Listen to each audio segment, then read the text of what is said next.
जीवन को महान बनाने वाली प्रेरणादायक कहानियां, निस्वार्थ भाव से जगत कल्याण की सेवा में समर्पित महान व्यक्तियों के अनुभव। प्रजापिता पिताश्री ब्रह्मा एवं मातेश्वरी जगदम्बा सरस्वती के संग के रंग, ईश्वरीय यज्ञ इतिहास की झलकियां तथा परमात्म शक्ति अनुभूति से अपना जीवन श्रेष्ठ बनाने के लिए देखिए कार्यक्रम प्रेरणा। दीपक देता है रोशनी फैलाने की प्रेरणा, फलदायी वृक्ष देता है देने की प्रेरणा, मधुबन देता है महकते रहने की प्रेरणा, महान व्यक्ति देते हैं जीवन जीने की प्रेरणा। आओ प्रेरणा से दें हम सभी को प्रेरणा।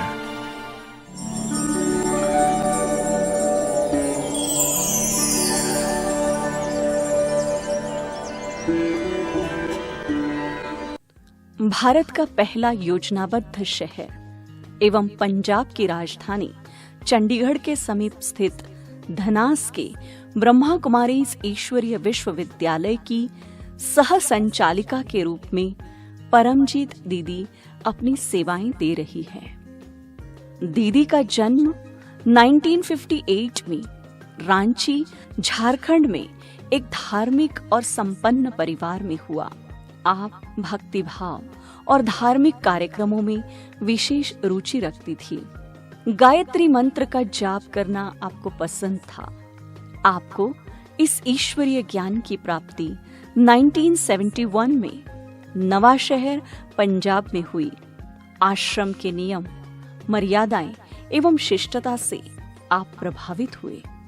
1976 में संस्था के मुख्यालय माउंट आबू में ईश्वरीय मिलन मनाकर परमात्म शक्ति से भरपूर होकर उसी वर्ष से आपने यह जीवन ईश्वरीय सेवाओं में समर्पित किया। 1976 से नवा शहर, जलंधर, होशियारपुर, चंडीगढ़ आदि स्थानों में सेवाएं देते हुए 1989 से धनास में स्थायी रूप से अपनी ईश्वरीय सेवाएं आप प्रदान कर रही हैं। 1989 से लाज दीदी की सहयोगी बनकर आप धनास में परमात्मा को प्रत्यक्ष करने की सेवाएं कर रही हैं। आप अपने चलन और चेहरे से अन्य को परमात्मा प्यार एवं शक्ति का अनुभव करा रही है।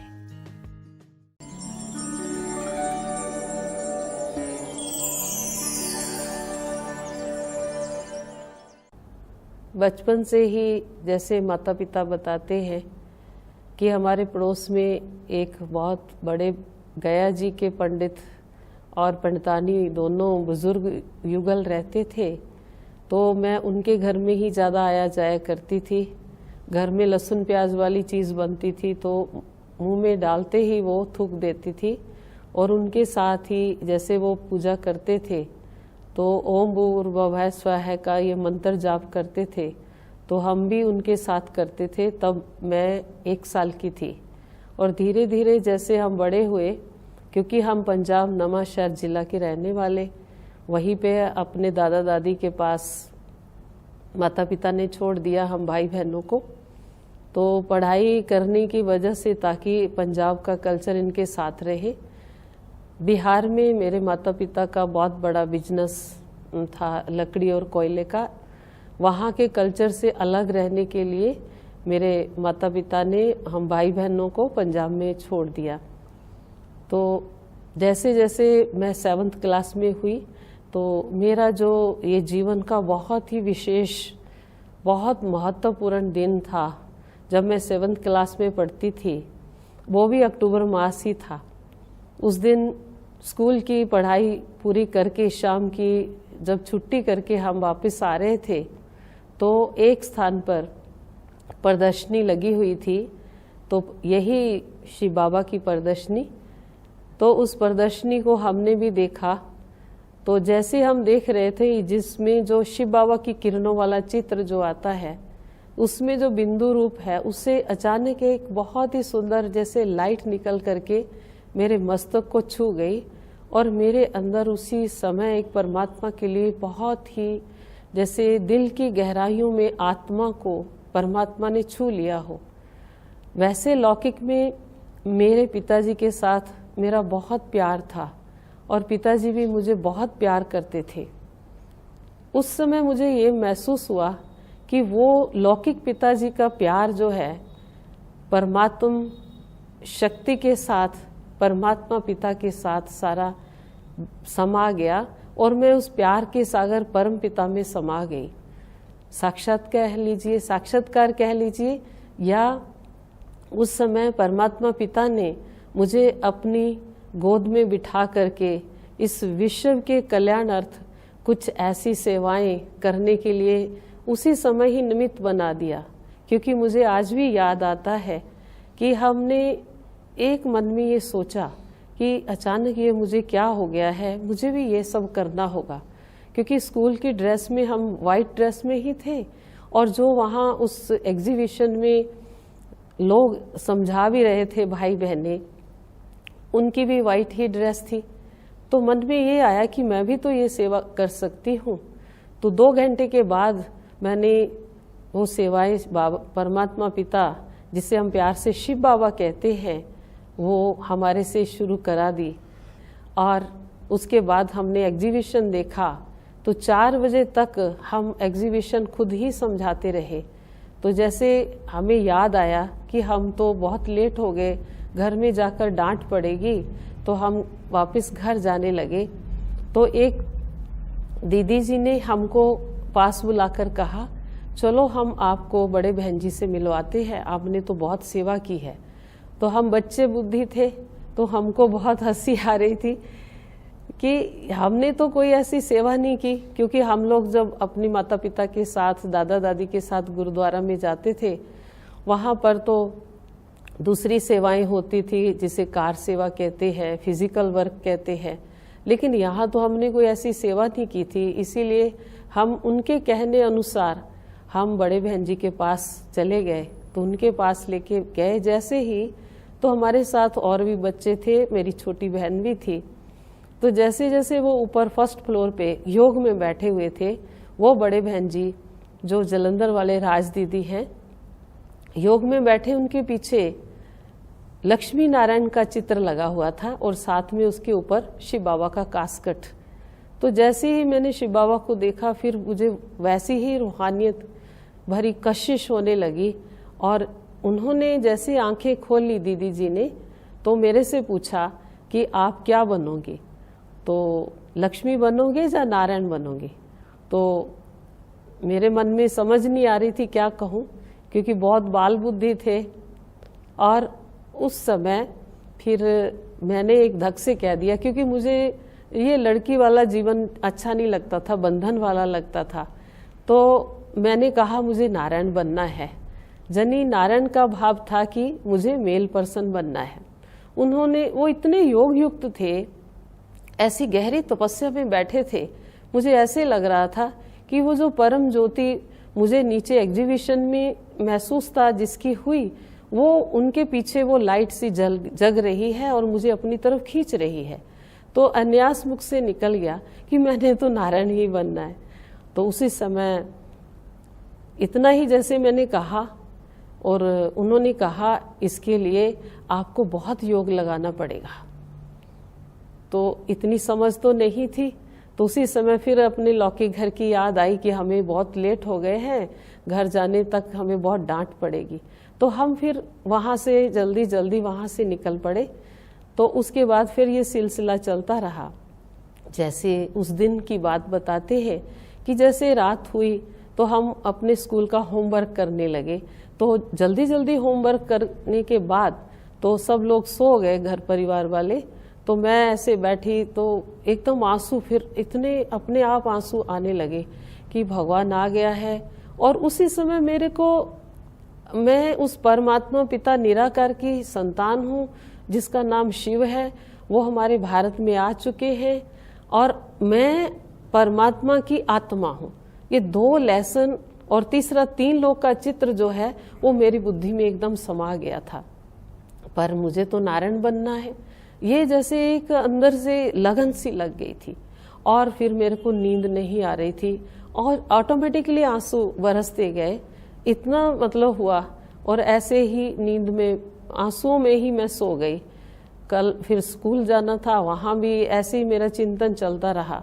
उसके बाद ऐसे 2 दिन बीत गए, रोज रात को। तो तीसरी रात को तो अचानक क्या हुआ कि मैं बहुत बेचैन थी कि मुझे नारायण बनना, योग तो मुझे लगाना नहीं आता। तो मैं कहती थी, हे शिव बाबा भगवान जी, मुझे योग तो लगाना सिखा दो, चाहे नारायण ना बनाओ। मुझे बहुत कशिश होती थी शिव बाबा से, ज्योति बिंदु से। तो अचानक क्या हुआ कि मैं अपने बेड पर बैठी थी, तो कमरे में अंधेरा था, अंधेरे में बैठ करके आंसू बहुत आ रहे थे और शिव बाबा की कशिश बहुत हो रही थी। उस समय सामने दीवार पर एक बहुत सूक्ष्म लाइट ज्योति बनी और उसके बाद फिर धीरे धीरे उसके चारों तरफ एक अंडाकार रूप सा बना। पहले येलो कलर, फिर उसका डार्क बनता गया। मुझे बहुत अच्छा लगा और मेरा जोर जोर से जैसे रोना सा निकल गया और खुशी के आंसू आ रहे थे वो। तो उसके बाद एक ही संकल्प जो 3 दिन से चल रहा था कि मुझे योग लगाना नहीं आता, हे शिव बाबा भगवान जी, मुझे योग लगाना सिखा दो ताकि मैं नारायण बन जाऊं। बड़ी अब तो हंसी आती है और खुशी भी होती है। वो एक बाल बुद्धि और एक पवित्र जो अंदर भावना थी उस समय। परमात्मा तो शरीर को नहीं देखता है, वो तो अपनी आत्मा बच्चे को देखता है। तो आत्मा बच्चे की बाप ने आश पूरी कर दी। तो योग कैसे लगाना होता है, तो उसी समय उसके नीचे जैसे उस दीवार पर शिव बाबा की ज्योति की किरणें ऐसे फैलती जा रही थी। तो उसी के ही नीचे ऐसे जैसे आज तो हम जानते हैं ब्रह्मा बाबा ऐसे, क्योंकि उस समय ब्रह्मा बाबा का परिचय नहीं देते थे। ये सन 1971 की बात है जब हमने एग्जीबिशन देखा था, क्योंकि ब्रह्मा बाबा का चित्र नहीं दिखाते थे, लोग अच्छा नहीं समझते थे। और वो ब्रह्मा बाबा जी का चित्र ऐसे जैसे पूरे समाधि लगा के बैठे हैं, तो जो शिव बाबा का ज्योति है उसमें से जो बिंदु है उसमें से सीधी एक किरण, बहुत तीखी सी किरण ब्रह्मा बाबा के मस्तक के ऊपर आकर के टिक गई और उनके मस्तक के बीच में उससे पहले ही एक बिंदु सा जग रहा था। और मुझे बहुत अच्छा लगा और उसका प्रकाश पूरे कमरे में फैल गया और मुझे अपने आप में जैसे कोई भी जैसे अपने आप की जैसे होश ही नहीं रही, इतनी मैं आत्मा परमात्मा के लम में लीन हो गई थी और इतना प्रकाश फैल गया। और मैं अपने आप को इतनी खुश नसीब समझती थी। बाल बुद्धि होने की वजह से एक धक से जैसे ही मुख से आवाज आई कि अच्छा ऐसे योग लगाते हैं भगवान जी, तो उसी समय वो लाइट धीरे धीरे गायब हो गई। मैंने कमरे की लाइट जलाई और बाहर बरामदे में इधर उधर देखा वो, और मन में फिर आंसू आने लगे कि भगवान जी आप किधर गए, मुझे बताया ही नहीं आंसू, ये सब योग कैसे ऐसे लगाते हैं।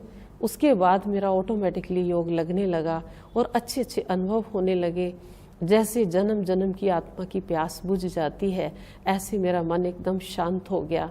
क्योंकि जब हम छोटे थे, उससे भी छोटे थे, तो हमारे से छोटी सी भी गलती हो जाती थी तो हमारे दादी माँ कहा करते थे कि ऐसे बच्चे ऐसे गलत नहीं करते, पाप लगता है और भगवान जी नाराज हो जाते हैं।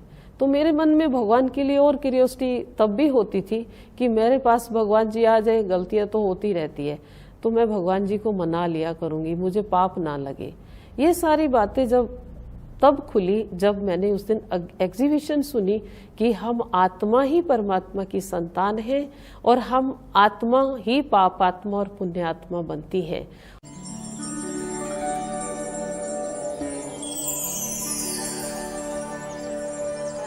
मधुबन में हमारा जाने का भी एक विचित्र सा जैसे एक युक्ति रच करके हमें मधुबन में जाने को मिला, तो मैं उसमें भी अपना बड़ा सौभाग्य समझती हूँ। हमारे दादी जी बहुत ही धार्मिक ख्यालात के थे, तो कई भाई बहन वहाँ से मधुबन शिव बाबा से मिलने के लिए जा रहे थे। तो हमने भी कहा कि हमको भी जाना है। ये 1976-77 की बात है। तो हम मधुबन गए, तो हमारे साथ जो जलंधर वाले शुक्ला दीदी जी हैं वो थे साथ में। आजकल तो उन्होंने शरीर छोड़ दिया है। वो कुमारियों को बहुत प्यार करते थे, तो मैं भी अंदर से हमेशा चाहती थी कि ये वाले दीदी के साथ हमको मधुबन जाना है। तब भी अभी तक हमको ये नहीं पता था कि हमारे ब्रह्मा बाबा जो है अव्यक्त हो चुके हैं।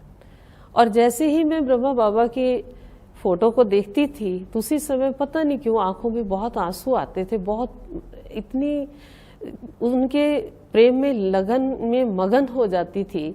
और साथ ही शिव बाबा याद आते थे, क्योंकि मुझे इनके द्वारा ही वो ज्ञान योग का साक्षात्कार हुआ था। तो जैसे ही हम मधुबन पहुंचे, क्योंकि मैं सबसे छोटी थी, तो उसी समय सारे कहते चलो बाबा रूम में बाबा को मिलते हैं। तो मैं सबसे पहले, हम ट्रेनिंग सेंटर पांडव भवन के अंदर है आजकल, तो वहाँ हम ठहरे हुए थे। तो मैं सबसे पहले तैयार होकर फ्रेश होकर के पूछ करके बाबा रूम कौन सा है वहाँ चली गई। तो जैसे मैं वहाँ गई तो वहाँ बाबा का बड़ा सारा चित्र जो आज भी पड़ा है वो देख करके वापस आई, और मेरा बहुत जोर से रोना निकला। और मैं समझ गई कि ये चित्र तो उसी का ही लगा होता है जिसने शरीर छोड़ दिया होता है। क्योंकि हमारे घर में हमारे दादाजी ने जब शरीर छोड़ा, उनके बाद उनका बड़ा सारा चित्र बहुत सुंदर बना करके लगा दिया था। तो मैं बहुत जोर जोर से बाबा बाबा बाबा ऐसे करती, तो मैं बाबा से नहीं मिल पाऊंगी, ऐसे रोती फिरी, कभी इधर कभी उधर। तो जैसे मैं ऐसे जोर जोर से रो रही थी, तो हमारे बड़े दादी जी प्रकाश मणि, तब तो हमको इतना भी ज्ञान नहीं था कि ये हमारे हेड होते हैं, इंचार्ज हैं, जब बड़े दादी जी हैं, इतना पता नहीं था। मैं तो सिर्फ ब्रह्मा बाबा जी को ही ढूंढ रही थी। बस यही मेरे मन में आ गया कि अब मुझे शिव बाबा से नहीं मिलन होगा, परमात्मा से मेरा नहीं मिलन होगा। बहुत जोर जोर से रो रही थी, तो रोते रोते ऐसे फिर रही थी, मुझे पता नहीं था मैं किधर जाऊंगी। तो जैसे ही मैं सामने उधर गई जिधर बड़े दादी जी का कमरा है, तो सामने हमारे मोहिनी दीदी जी और दादी जी बैठे चारपाई पे, अपने बेड पे बैठे थे। तो कहते वो गोपी को बुलाओ, वो गोपी को बुलाओ। तो मैं एकदम चुप हो गई। तो थोड़ा सा ऐसे मन में आया कि मैं क्या कर रही हूँ, पर अंदर में वो ही लगन। तो मेरा हाथ पकड़ करके मोहिनी दीदी जी अंदर ले गए, और दादी जी ने ऐसे बाहें फैलाई और मुझे एकदम गले लगाया। तो इतना बचपना था, तो मैंने कहा दादी जी, दादी नहीं बोला, मैंने कुछ नहीं बोला, मैंने कहा बाबा बाबा, बस, और कुछ आवाज ना निकले।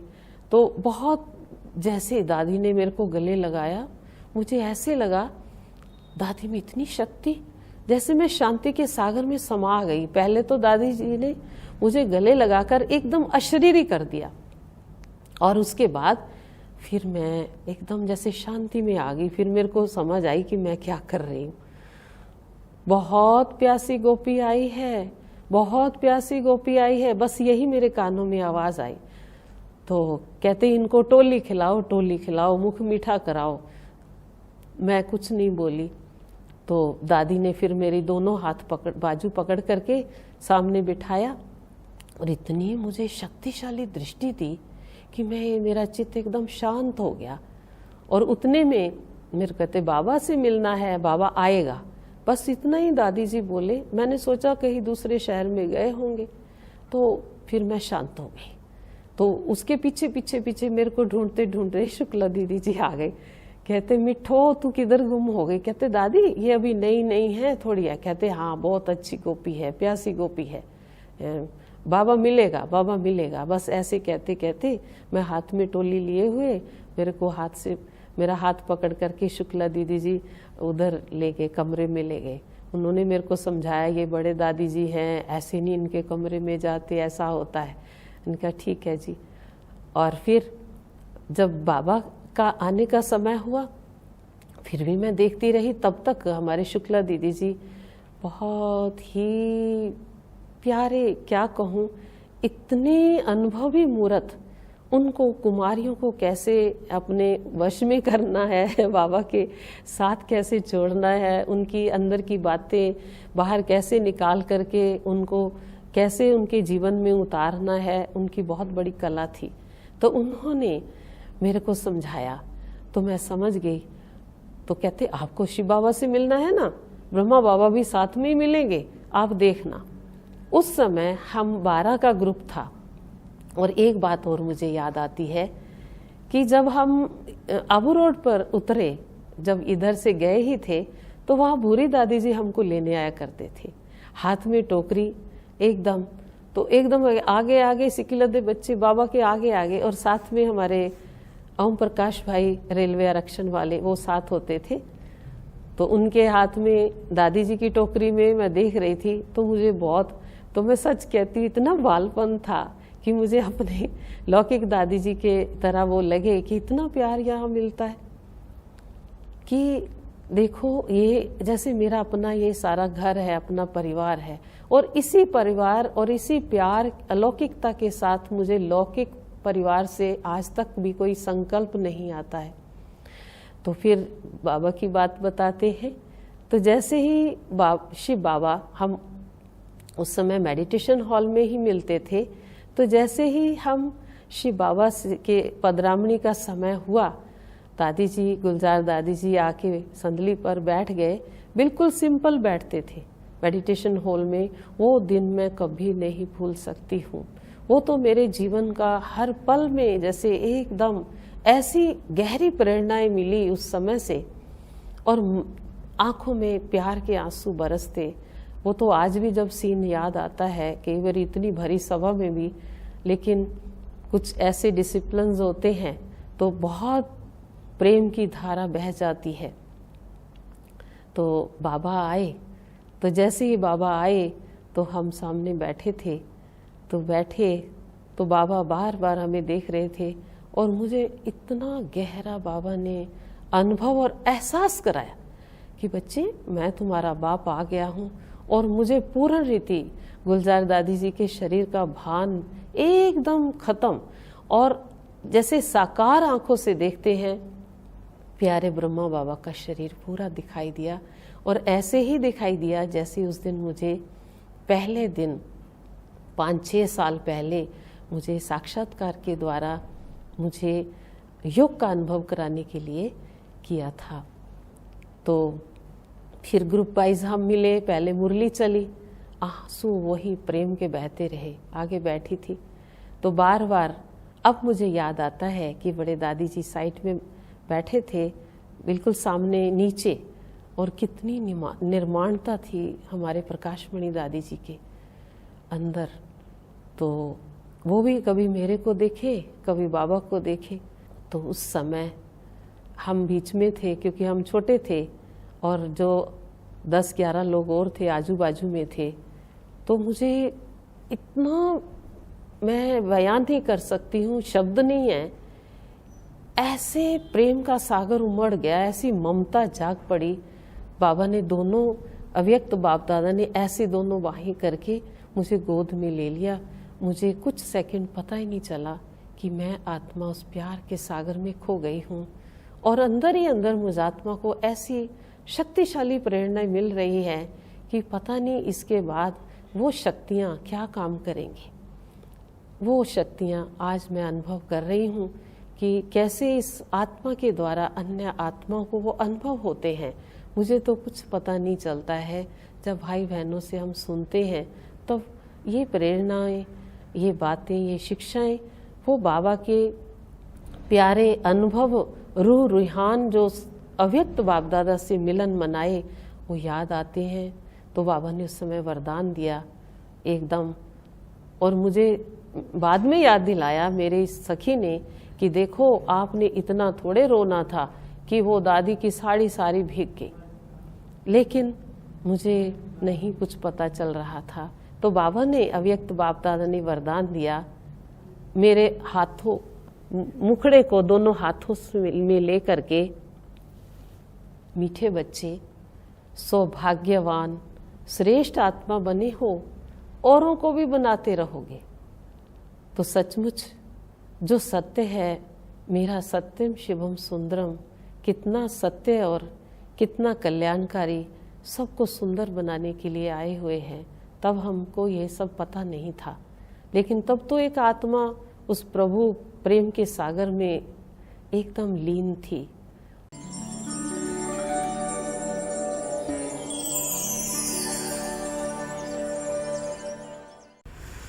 मैंने परमजीत दीदी में यह विशेषता देखी है कि जो कोई भी बात कहते हैं वो एकदम स्पष्ट कहते हैं, सबके सामने कहते हैं। इससे ये फ़ायदा हुआ है कि मुझ में जो फीलिंग करने की आदत थी वो दूर हो चुकी है, और अब मेरे को कोई भी कुछ कहता है तो मैं उस बात को फील नहीं करता।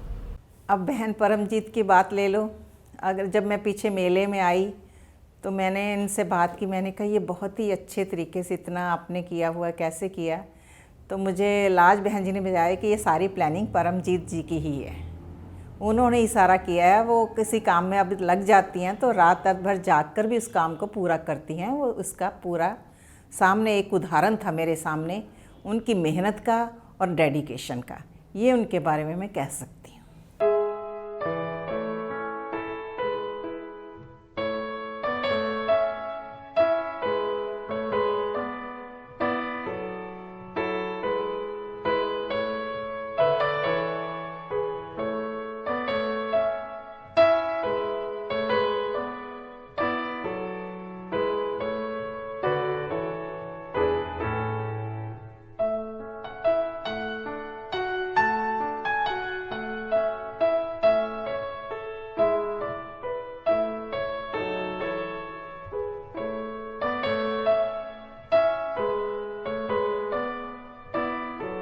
आदरणीय दीदी परमजीत जी योग के प्रोग्राम्स का आयोजन करने में हर वक्त चीज़ में एक जुझारू, एक जो होते हैं धार्मिक नेता के तौर पे उस ढंग से लोगों के बीच में रह के लोगों को प्रेरित करते हैं सब चीज़ों के लिए।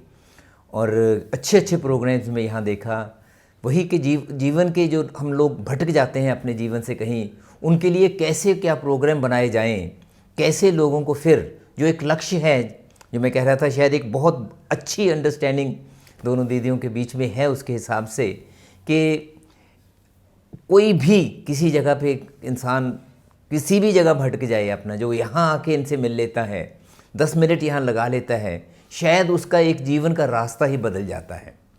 पहली बार जब मैं परमजीत दीदी से मिली, उनके चेहरे से मुझे बहुत ही दिव्यता और अपनापन महसूस हुआ। उसके बाद मैंने आश्रम में आना शुरू किया तो क्लास रोज़ करते थे। योग भट्टी कई बार योग भट्टी की है। दीदी योग में इतने ज़्यादा निपुण हैं कि जो भी योग भट्टी अटेंड करता है उसे बहुत अलग अलग सब लोगों को अलग अलग अनुभूतियाँ होती हैं। और मुझे भी योग के बारे में पहले बिल्कुल पता नहीं था, लेकिन योग का टेस्ट क्या होता है, योग से क्या प्राप्त होता है, वो मैंने दीदी की ही संपर्क में आके सीखा।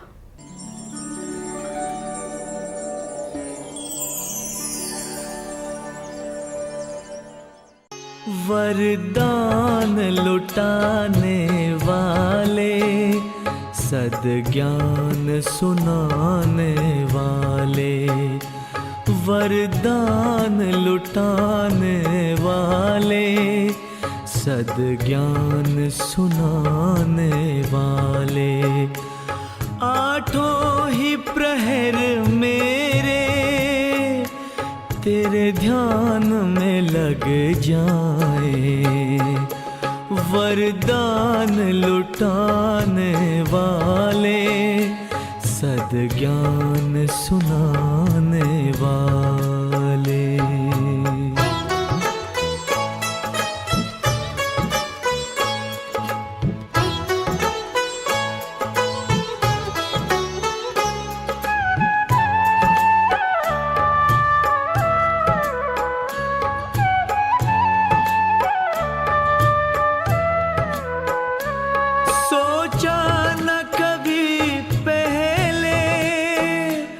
बिन मांगे वो पाया, जिसे ढूंढ रही दुनिया, उसने हमें अपनाया, उसने हमें अपनाया।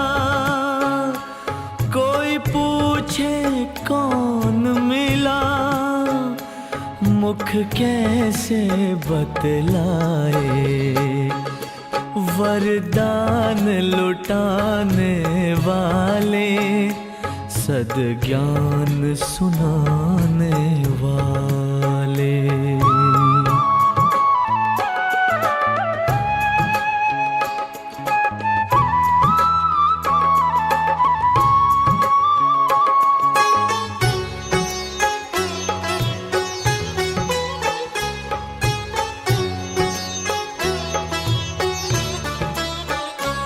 चुप रहना चाहे हम, ये आंखें बोलती है, इनमें बसता है तो सब भेद ये खोलती है, सब भेद ये खोलती है। चेहरे की ये मुस्कान तेरा पता बता जाए, वरदान लुटाने वाले, सद्ज्ञान सुनाने